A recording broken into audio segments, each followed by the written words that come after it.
When Tadpole was still in the egg, he constantly prayed to God, wanting to know his Creator. One day, just before he was to lose the confines of the egg, God spoke to him. On hearing God's voice, he asked, "God, where are you, Lord? In which direction shall I look?" He turned to the south, but he was not there. He turned to the north, but he was not there. He turned to the west, and he was not there. He turned to the east. Seeing the rising sun, he said, "Is that you, Lord?" And God said, "No, it is just my earthly light. I dwell within you. I am your existence, your being. Before you became an egg, when you were only a part of existence, I was within you, and you were within me. I shall make known to you the headstone of my temple, in which I dwell. This is a stone that many will reject. With this stone you shall inhabit the watery world below and the earthly world above. You shall have the ability to have no need of air for a long time, and be able to exist when the fire of heaven has gone. And when it returns, you shall be resurrected from what to those who know not my ways is a death.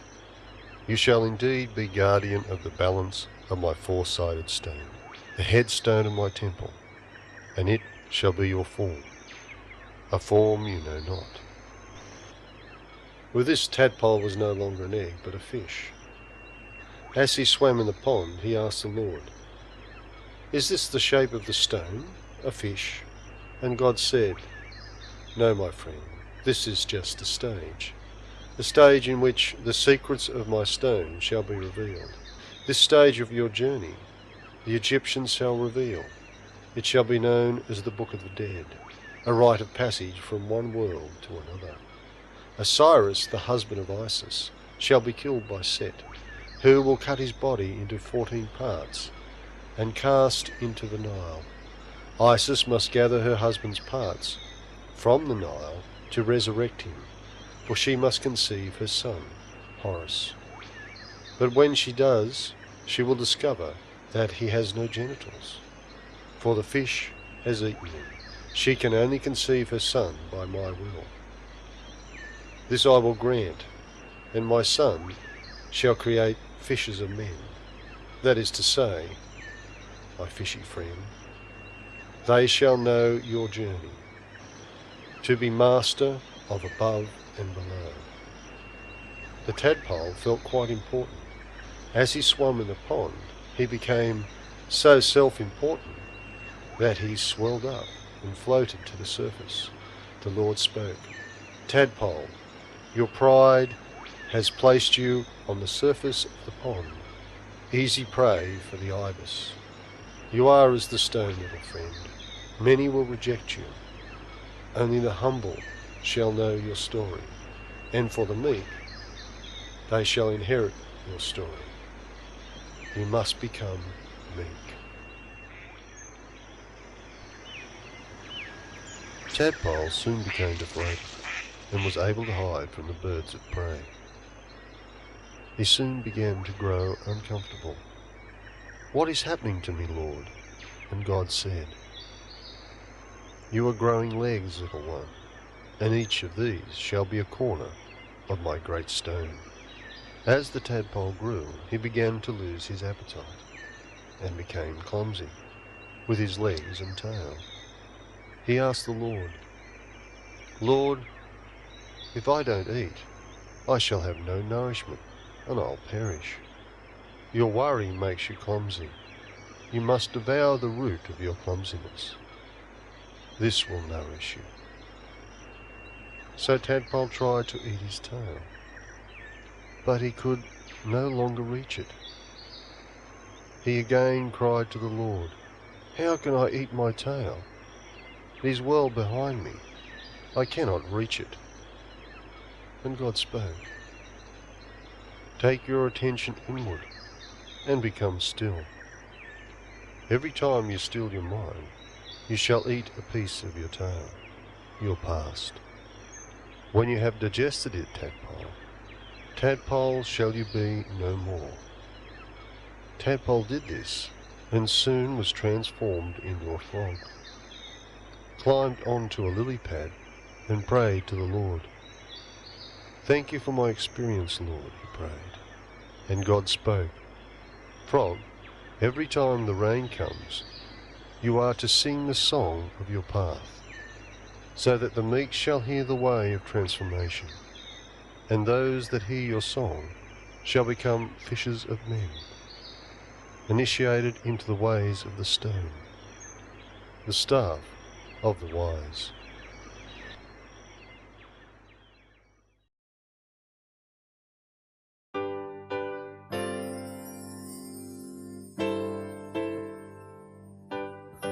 The Holy Grail is universal. By this I mean it is not confined to the concept of Christianity, although in our time the story is interwoven with the Christian legend. This has enabled the story to survive, still capturing the imagination of many in each generation. There is a form of the Grail legend in most cultures. The Orient has within the centre of a great wheel or disc a holy cup, in which is held the ever-renewable source of life. I'd hope that after the first video, you would have the concept that Christ is a principle, free from religious dogma, a principle that renews, redeems, and enlightens.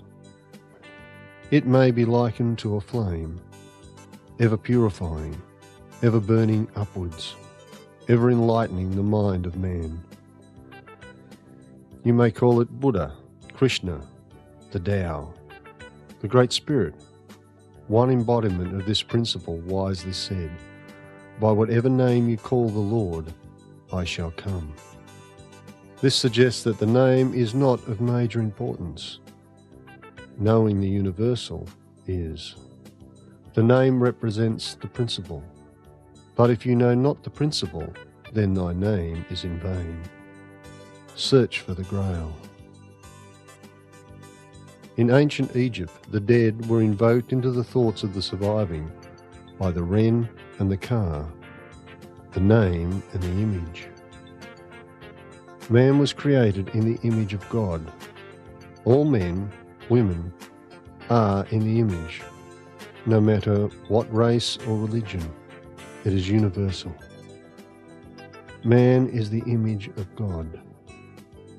We are not the body. We can be its servant or its master, its Lord. Throughout nature there is an incredible intelligence, demonstrating its existence. It shows its beauty within the rose, its strength in a lion, its subtlety in a sweet fragrance, its passion in life. It holds the planets in place, maintains creation with a scale of balance. All are equal in its eye. Call it what you will, Christ, Buddha, Messiah, Allah, Krishna, Jah, whatever name is yours. But know it, for it existeth within you, the quest for the Grail, the creation of the philosophical stone of the wise. Know thyself. Drink from the cup of life.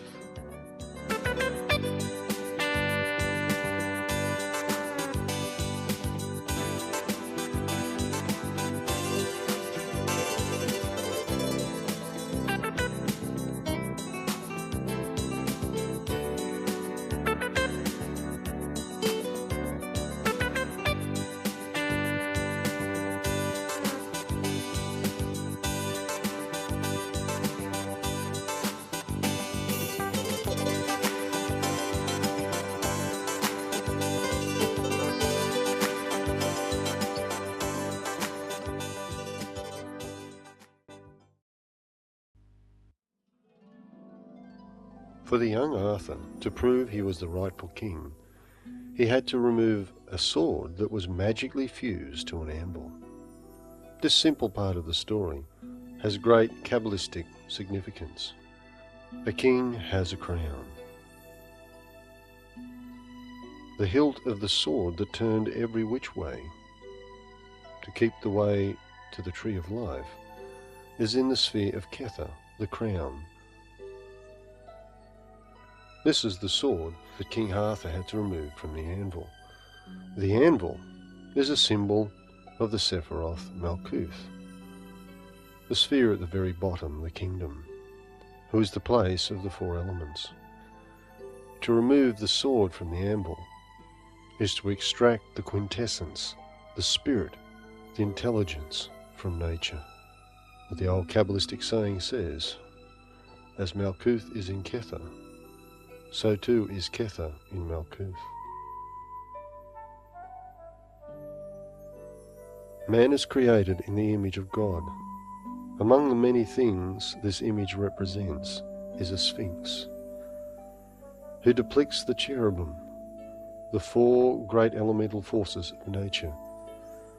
The initiates of ancient Egypt had to pass through the sphinx before entering the great hall of initiation in the pyramid. This is the same symbolic story as the Holy Grail and the philosophical stone of alchemy. The initiate had to pass through the sphinx before entering the Great Pyramid. That is to say, that before the initiate could enter the pyramid, he or she had to master the elemental nature. Know its divine nature, for we are created in the image of God. To know the Creator, man must extract him from this image.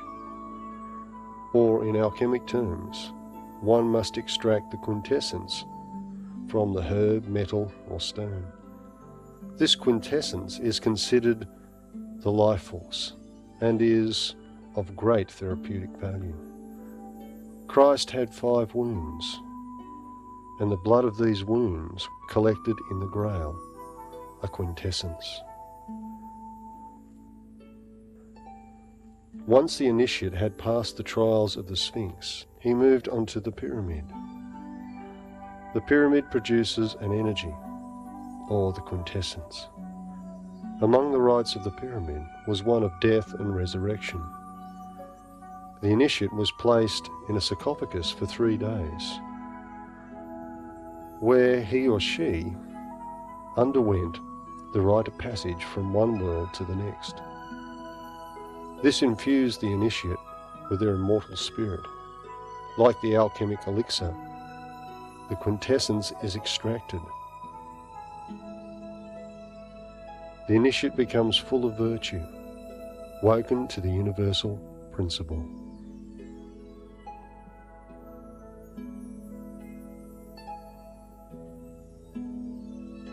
The young Arthur extracted the sword from the anvil and became the king full of virtue. The Great Pyramid has a missing capstone, a sword awaiting the rightful king to remove it from the anvil. This pattern also appears in the initiatic steps of Hermetic orders. The 4 grades of neophyte, Zelta, Practicus, Philosophus are elemental and involve the creation of elemental weapons.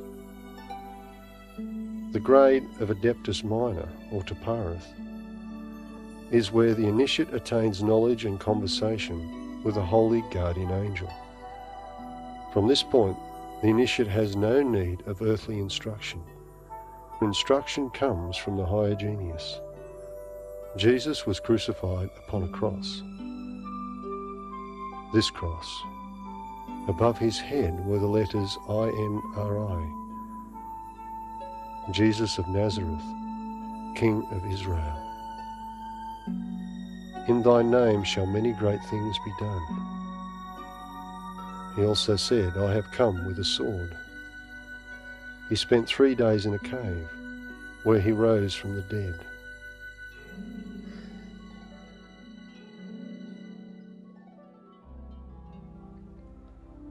The Kabbalistic tree is at the core of unlocking the archetypal meaning of these sacred stories. Its 10 spheres, Sephiroth, and 22 paths are in a way like a cosmic computer filing system containing all manner of archetypal information relative to the nature of these 32 divisions. Number is a basic archetype.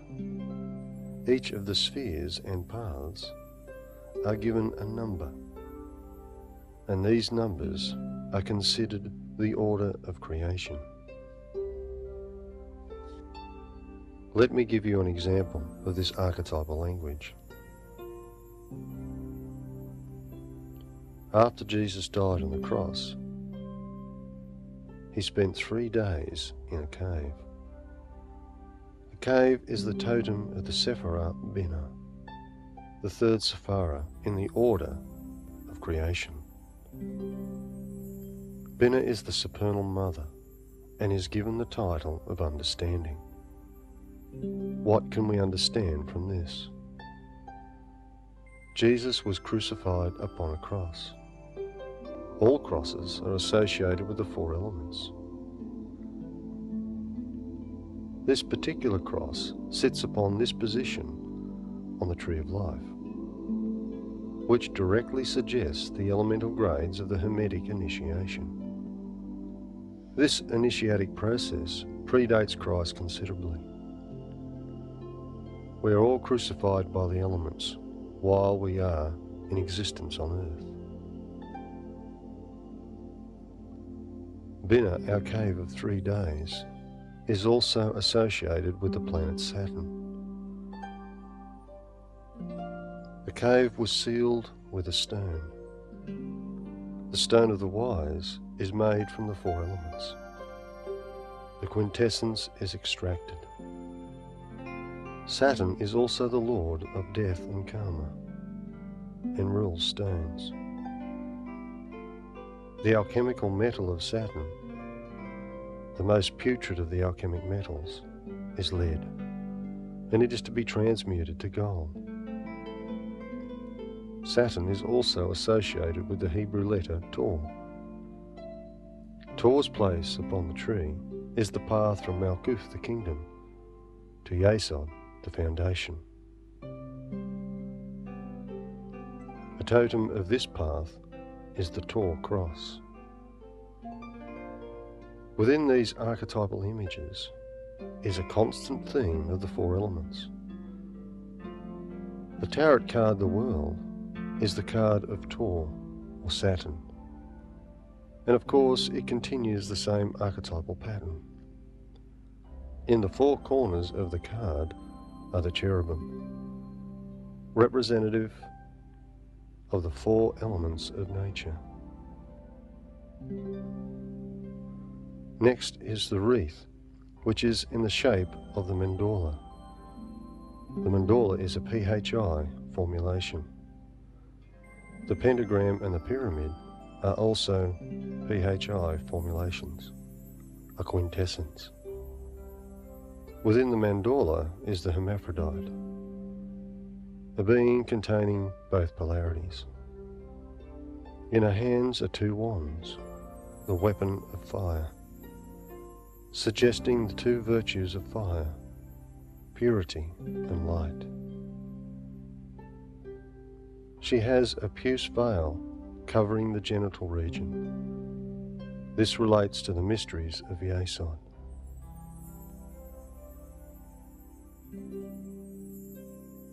In the Book of the Dead, it was the fish that ate the genitals of Osiris. Jesus said, "I shall make ye fishers of men." Paradidyama, the son of Krishna, is also connected with a fish. The demon Sambara was destined to kill the child. The demon took the form of a woman and stole the child, threw him into the sea, where a big fish swallowed him. The fish was then caught in a fisherman's net and sold back to the demon. A maidservant cut open the fish and found the babe. The story goes on where Padamyama does battle with the demon and of course is victorious. Also in the first incarnation of Vishnu, he was expelled from the mouth of a fish. The fish is the totem of the Hebrew letter Nun, the sign of Scorpio, the ruler of the genitals, the card of death and resurrection. Nun is the number 50. Within the tradition of the Holy Kabbalah, there are 50 gates of understanding. These 50 gates of understanding cover the relationship between man, nature, the cosmos, and the divine. It is, by tradition, considered to be opened at the stage of Adeptus Minor, or Taparith. These 50 gates are our heritage from the Holy Mother, Binah. They are the seed of wisdom from the Father. Tetragrammaton is placed upon the tree this way. Yod is in Chokmah, the Father. Hay is in Binah, the Mother. Vor, the Son, Taparith. And the final Hay, the Bride, in Malkuth, the Kingdom. When thy father's seed, Yod, went into thy mother's womb, Hay, God said, go forth and multiply. Yod is the number 10, Hay the number 5. 10 times 5 is 50, the 50 gates of understanding.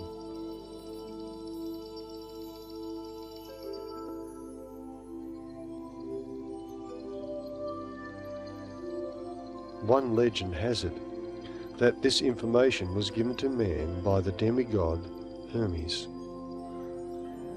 There is another legend from Chaldea of a being half man and half fish called Oannes, who came out of the sea to give man the knowledge of the arts. And Christ saith, come, I shall make ye fishers of men.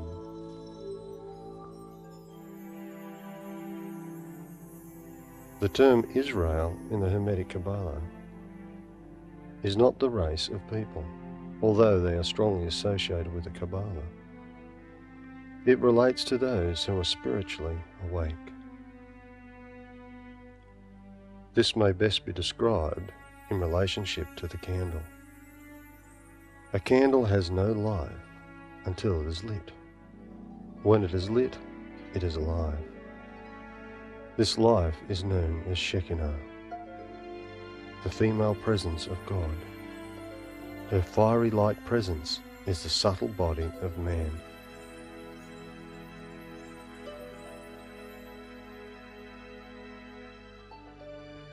It is said that God is unknowable, so he sent his bride, so that we may know him. This is a subtle thing, personal to every individual, that has the spiritual fire alight within.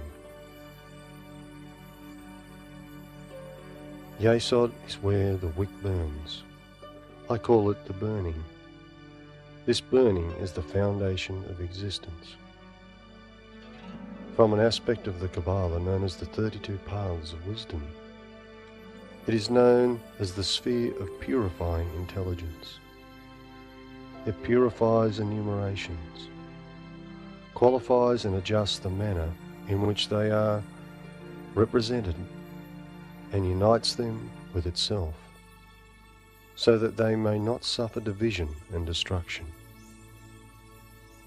Fire purifies, returns the elements to their source, and sets the spirit free to be united with the Shekinah, the flame of life. Shekinah is the bride of God, a holy virgin. When the flame is lit, it is born of the Virgin, a son of God. O holy Israel, burn ye ever bright.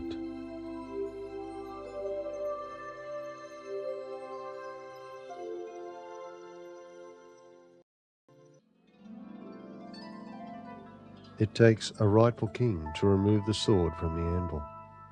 Yeshua of Nazareth, King of Israel, Lord of the flame of life. There is a variety of ways of approaching this metaphor. The king has a crown. The first Sephara, Kether, has the title of the crown, and it sits above the head of Adam Kadmon, the grand man. The Sephirothic tree is also known in some circles as the sphere of sensation. It is considered as the auric field of man. The alchemists see it as a crucible, a resort containing the matter for transmutation.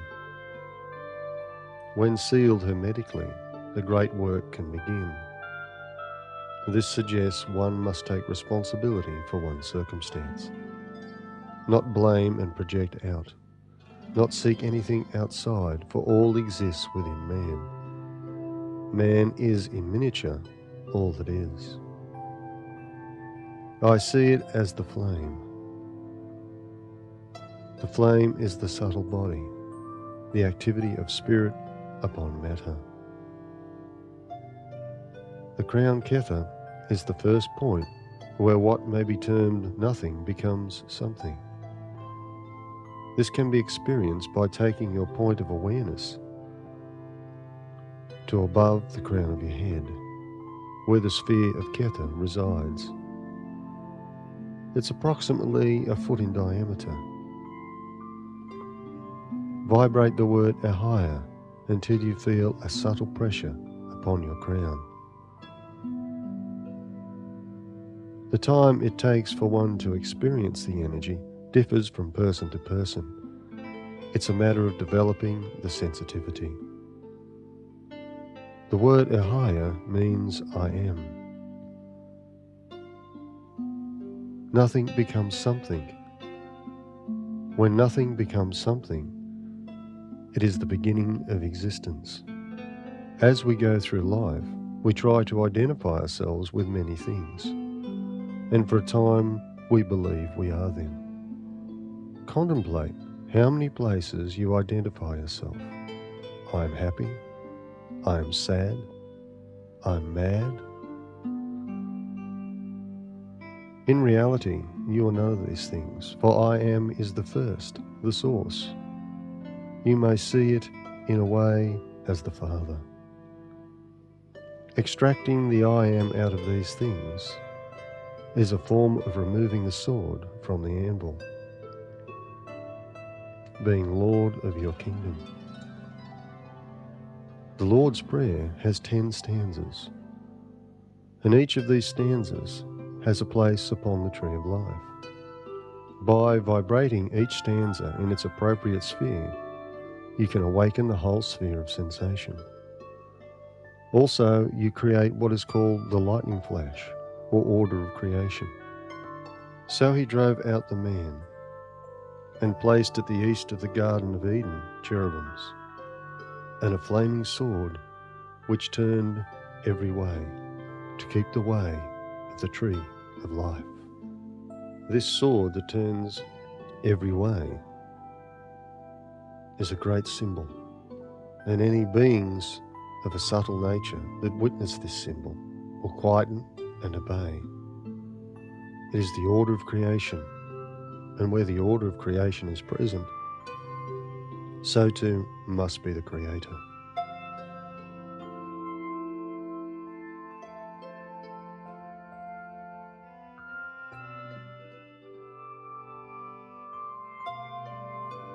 Let us practice the exercise of the Lord's Prayer. Firstly, contemplate the many areas in your life where you've placed the I am. I'm happy, I'm sad, I'm a worker, I'm busy. And remove the I am from all these many things. Find the still point. Take your awareness to Kether, the sphere above your head, and vibrate Ehaya until such times as you feel a sensation.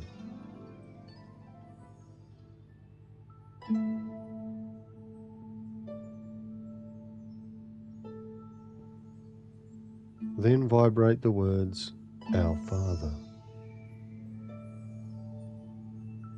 Take your awareness to the left side of your head, the sphere of Chokmah,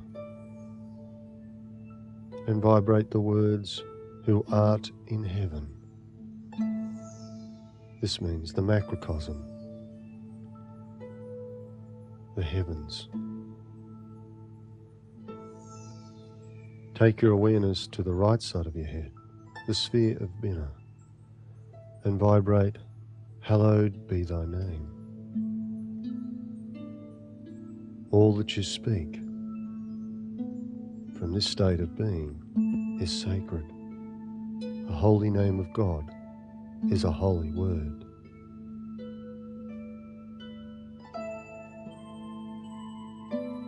Take your awareness to your left shoulder, Hesed. Vibrate, "Thy kingdom come."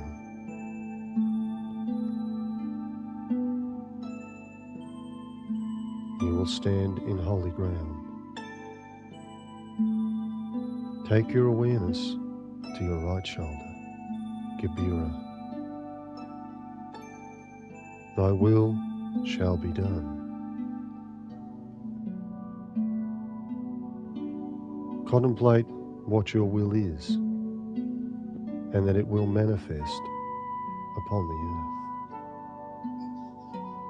Take your awareness to your solar plexus, to Parath, and vibrate, "On earth as it is in heaven, as above, so below."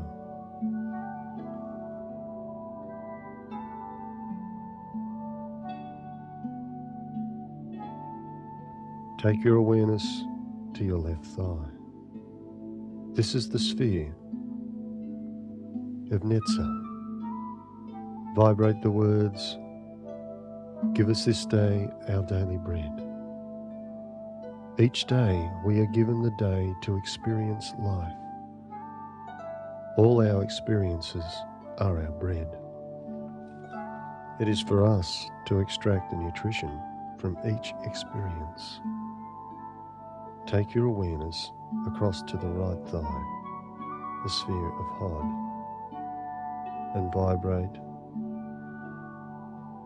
"And forgive us our trespasses, as we forgive those who trespass against us." Here contemplate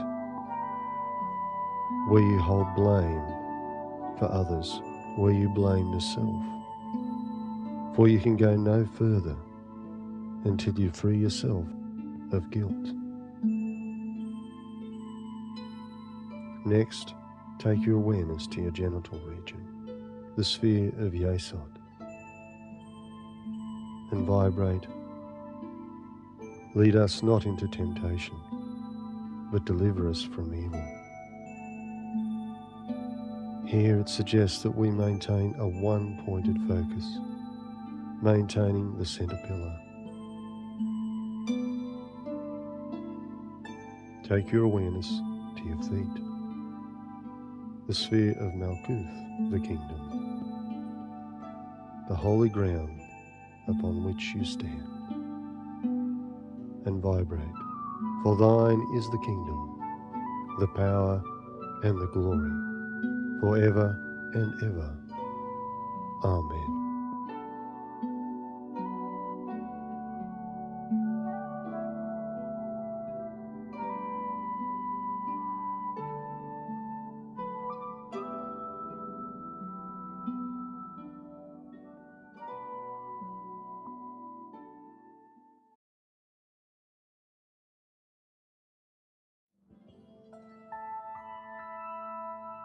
Abraham and Moses are two important figures in the tradition of the ancient wisdom.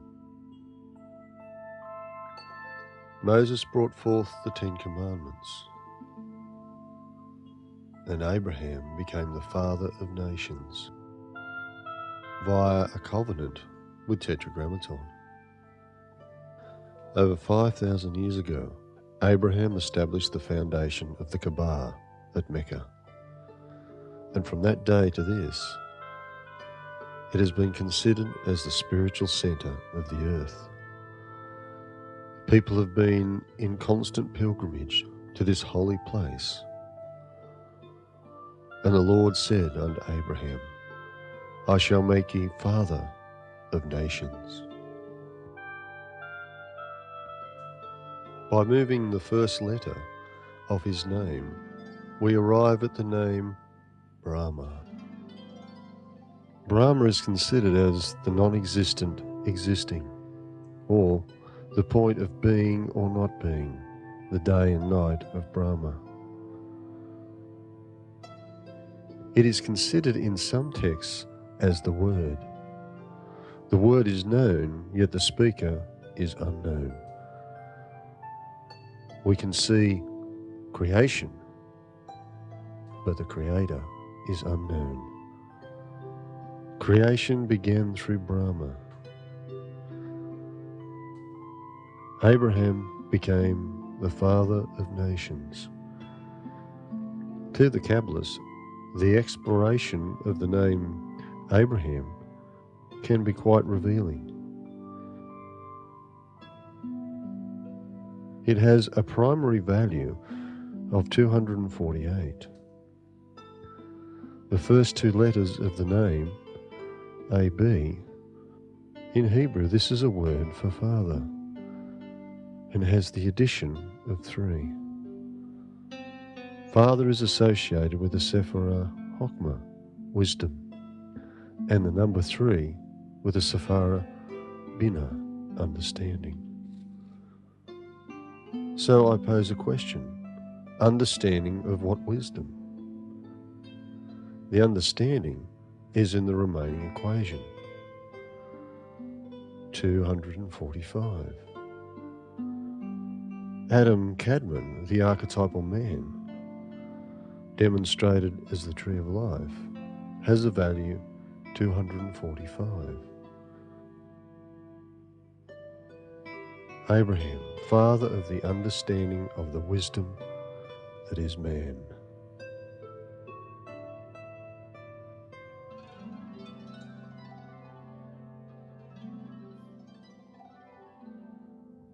Upon making a covenant with Abram, God changed his name to Abraham. Behold, my covenant is with thee, and thou shalt be father of many nations. Neither shall thy name be any more called Abram, but thy name shall be Abraham. The change of the name has great significance. It is the addition of one letter, Hey. And this has such significance that God gave it to Abram upon making a covenant. The letter Hey has the value of 5, and it is considered to be the number of life, the quintessence. The name Tetragrammaton has the letter twice. In the image of man, it is the legs and hips, and above it is the shoulders and the arms. In relationship to the flame, it is the burning wick and the white light above, as above, so below. When the flame is lit, it becomes one with its purpose, or will, for it was created for the purpose of light. Abraham was given the foundation and the purpose of life. By tradition, Abraham is considered the father of the Holy Kabbalah. Through the biblical line of descendants, we can see the passing on of this divine teaching. Legend has it that it was given to Adam upon the fall for his redemption. Considering Adam as humanity, it makes the Kabbalah a Messiah of sorts, for it is for our redemption to redeem us.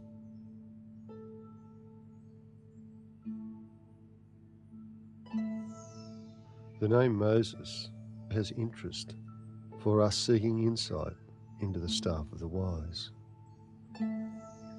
Legend tells stories of Moses parting the waters with his staff, turning it into serpents and back again. It is obvious that via the staff, Moses had control over the elements, and the staff and the serpent certainly are interchangeable. In Genesis chapter 3, we are told the story of the seduction of Eve by the serpent. In verse 5, the serpent said to Eve, "For God does know that in the days ye eat thereof, then your eyes shall be opened, and you shall be as gods, knowing good and evil." It is clear that Moses knew God and walked the way of the righteous. From the point of view of alchemy, if we create a sympathy with something, we tend to merge with it. Christ saith, "If two or more are gathered in my name, I shall be there." This is the same basic law.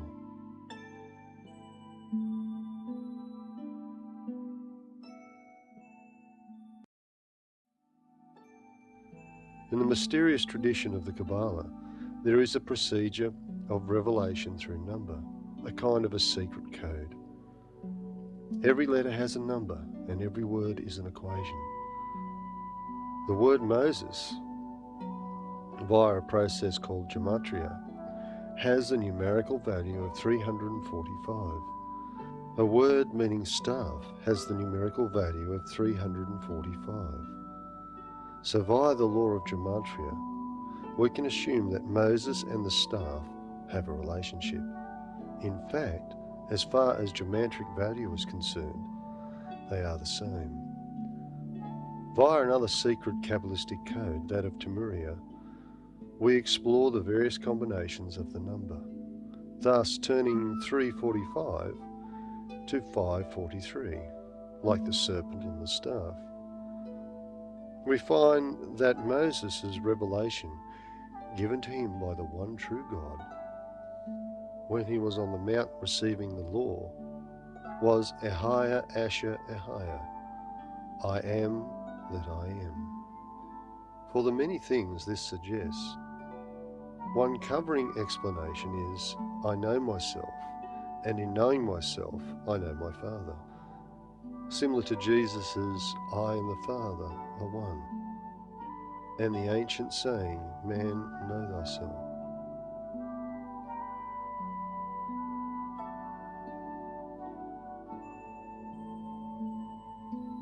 The serpent that seduced Eve and created the fall said that if we ate of the fruit of the tree, we would be as gods, knowing duality, good and evil.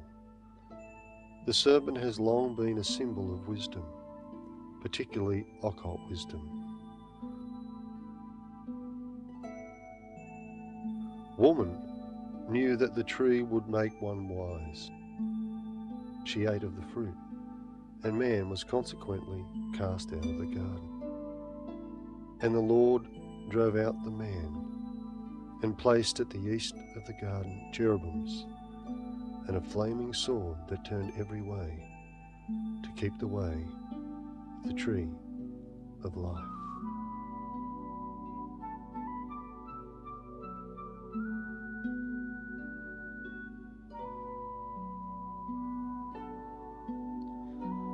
The story of Moses has deep archetypal significance in its relationship to the quest for the Grail staff. The name Moses also means staff. As we have seen, the staff and the serpent are interchangeable. In the Tantras, the staff is the spine, and the serpent the Kundalini force that rises up the spine. There are 7 major chakras, or spiritual centers, connected to the central staff. These 7 centers correspond to the 7 divisions of the diameter of the circle in the formula of pi. And the 22 divisions of the circumference are the 22 archetypes, the Hebrew letters, the tarot cards. The 7 divisions of the circumference are also represented in the 22. For the 22 are 22 divisions of the 7, identical in size.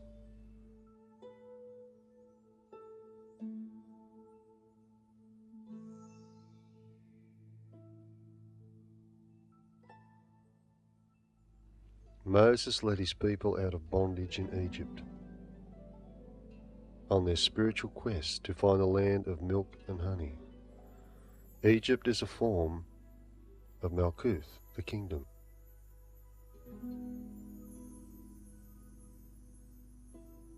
Built as a representative of heaven on earth. The placement of the pyramids at Giza are exactly the constellation of Orion, Osiris.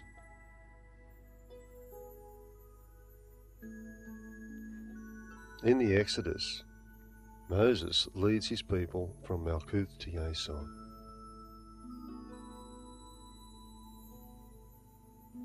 This journey is symbolic of the sleeping serpent, asleep in Malkuth and awake in Yesod. The great spiritual awakening, the candle, or fat on the offering of fire in Malkuth. When it is lit, the burning is in Yesod, the foundation of thy holy flame, Israel. Shekinah, ignite thy inner flame. Set me aflame, O bride of thy Father. For thy Lord God is a consuming fire. It is Shekinah who descends to ignite Israel, just as it is woman who is seduced by the serpent to eat of the fruit of existence.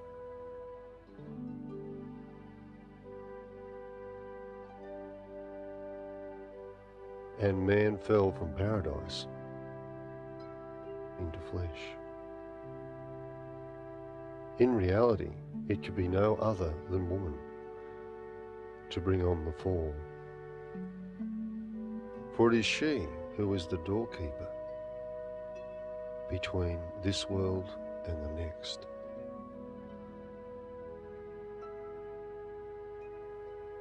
In ancient Egypt, the female sexual force, known as Shakti in the East, is under the domain of the lioness Sekhet. Strangely enough, we find in Kabbalistic text a spelling of lioness having the value of 345, the same as the staff of Moses. The card of strength demonstrates these archetypes. It corresponds to the letter Teth, the number 9. Teth is considered as the initial female energy, and from the 32 paths of wisdom, it is given the title, the intelligence of all spiritual activity. Having the value of 9, it has a relationship with Yesod, the 9th Sephara, the ignited wick. Yesod is known as the sphere of purifying intelligence, the foundation of thy holy flame. For the Lord thy God is a consuming fire. The divine name of Yesod is El Shaddai, God Almighty, having the value of 345. The archangel that visited both Moses and Muhammad was Gabriel. Gabriel is also associated with Yesod. On the body of man, Yesod is the genital region. It has the stanza from the Lord's Prayer, lead us not into temptation, and deliver us from evil. This suggests that we must use the force wisely. The flame burns up, enlightening and liberating. When the angel appeared before Moses, the bush was ablaze, yet it burnt not. This kind of flame, this blazing flame, is spelt this way and has a numerical value of 44. And what is the difference between this blazing flame and the staff Moses? 44 from 345 leaves 301. 301 is a candlestick. It is the statement, "My Lord, faithful King." It is a word meaning to call. This word means fire. The reverse, destruction. This fire can destroy, or it can liberate. Lead us not into temptation. We may use this force for the benefit of all. For the flame burns up. Deliver us from evil. In the card of strength, woman has conquered this force. It is she that holds the mouth of the lion open. Mouth is the totem of the letter P, the card of the tower, who in the Tantras is ejaculation. The lightning struck the tower, and the lovers fall apart.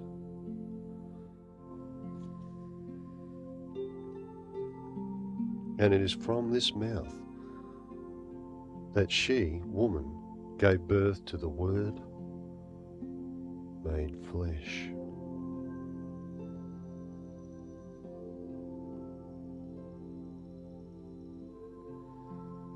Pei has the number 80.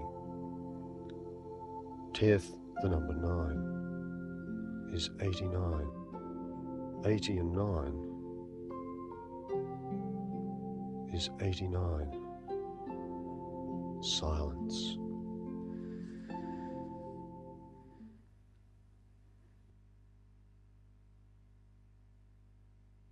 Hush thy mouth and seal thy lips. In the silence of thy meditation, contemplate this mystery.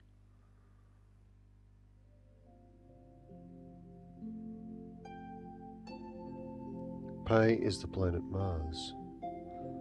Mars rules Scorpio, the fish. I shall make ye fishers of men.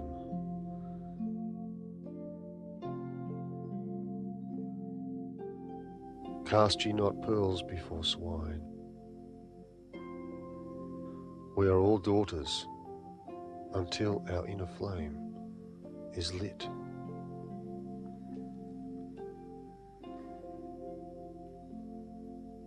The name Moses, in an archetypal way, tells the story of him as a babe upon the water. 40 means water, the maternal creative waters, the waters of the deep. Shin is the Spirit of God that hovered above the waters, and God said, "Let there be light," and there was. He is the life principle, the burning wick, the foundation, and He above, the light from the burnt offering. This is the same letter that God added to Abram to become Abraham. In the covenant of male circumcision, or the exposing of the flame, the staff of the wise.